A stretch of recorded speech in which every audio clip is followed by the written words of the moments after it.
सोलापूर जिल्ह्यात माढ्यानंतर पंढरपूर मंगळवेढ्यातून महाविकास आघाडी विशेषतः राष्ट्रवादी काँग्रेसच्या उमेदवारीसाठी सर्वाधिक रस्सीखेच दिसून येते।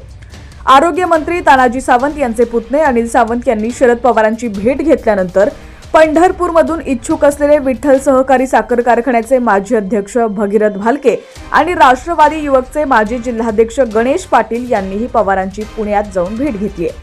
त्यामुळे पंढरपूर मंगळवेढा मतदारसंघातून तुतारीचा उमेदवार कोण असणार याची उत्सुकता वाढलेली आहे। बातमी पूर्ण पाहूया त्याआधी तुम्ही HPN मराठी न्यूज चॅनल पहिल्यांदाच पाहत असाल आणि अजूनही चॅनलला सबस्क्राइब केलं नसेल तर नक्की सबस्क्राइब करा, जेणेकरून आमचे विधानसभेचे अपडेट्स लवकरात लवकर तुमच्यापर्यंत पोहोचतील।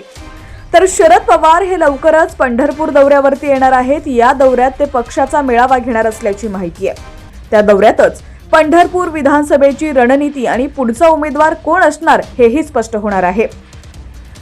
शिवसेना नेते तथा आरोग्यमंत्री तानाजी सावंत यांचे पुतणे आणि भैरवनाथ शुगरचे उपाध्यक्ष अनिल सावंत यांनी देखील पुण्यातील मोदी बागेत जाऊन शरद पवारांची भेट घेतली आहे। ते पंढरपूरमधून विधानसभा निवडणूक लढवण्यासाठी इच्छुक आहेत।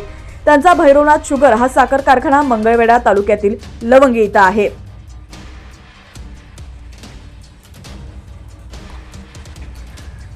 आगामी विधानसभेची निवडणूक मी पंढरपूर मंगळवेढा मतदारसंघातून लढवणार आहे।